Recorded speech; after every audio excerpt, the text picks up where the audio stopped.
Prairie Falcons. Prairie Falcons, I'm in Utah, and I almost think they should just be called desert falcons because we find them in more desert regions than prairie regions, but prairie is still accurate. They're found at almost every elevation in Utah. They prefer to hunt larks and sparrows, but they will hunt all birds and rodents, even rabbits. So a lot of big falcons are picky and will only hunt birds, but prairie falcons, they're happy to hunt rodents if they're available or if they're not finding any birds. Now, they also have very soft, fluffy feathers compared to other big falcons. A lot of big falcons, like peregrines, have stiff, plasticky feathers, helps them dive faster. But for a falcon, prairie falcons have fairly fluffy feathers. Now, this is their preferred habitat. This is in northern Utah, and you can see there's just nothing. There's nothing, a few patches of sagebrush here and there, short grasses, and lots of horned larks for them to eat. And you can see the babies in the nest here. They usually have 5 babies, 4 to 5 babies, and they usually have a pretty high success rate of survival. They usually don't have the younger ones dying like you do with some other species. But you can see this nest isn't much of a nest. It's just a hole in the side of a cliff. And these babies are just sitting there, and that's all they have. No sticks, even nothing soft. They just nest on a ledge.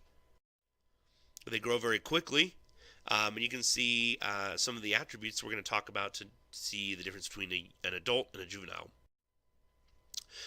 Haggard means adult in the falconry world. Passage means a first-year bird, and those differences are subtle, but you can watch for them. So this is a first-year bird. And you can see the cere is blue and has a creamy chest, and the flanks are streaked, and it does have blue feet at first. Now, those blue feet will change as an adult, but they can change halfway through the first year. Now, the mallard stripe is narrow, but it is well defined, and it'll stay that way. Now, there's no noticeable barring on the secondaries or the coverts. It's these feathers here. You can see they sort of have a lighter scalloped edge to them, but the feather itself doesn't have any noticeable barring.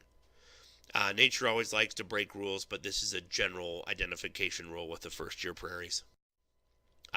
You get a lot of light and dark phases. So you have a light first-year bird and on the left and a dark first-year bird on the right. But in both cases, you can see that you're not noticing any barring. And then, of course, in flight, they have those dark wing pets that are unique among the big falcons. And they also have dark streaked flanks, like we mentioned earlier. Now, the haggard prairies, or the adults, don't confuse the narrow mallard stripe with a first-year peregrine. The tundra peregrines are brown and have a narrow mallard stripe. It's easy to make that mistake, but just watch for that. Prairie falcons, the mallard stripe does not get wider with age. On the peregrine falcons, it does get wider with age. Now, this is an adult prairie falcon, and you can see visible barring on the secondaries and the coverts. The chest is white, and the flanks are barred, not streaked. You can see those horizontal wide bars. That tells you it's an adult, not a first year. And the yellow feet and the yellow cere tells you it's older than a year old now.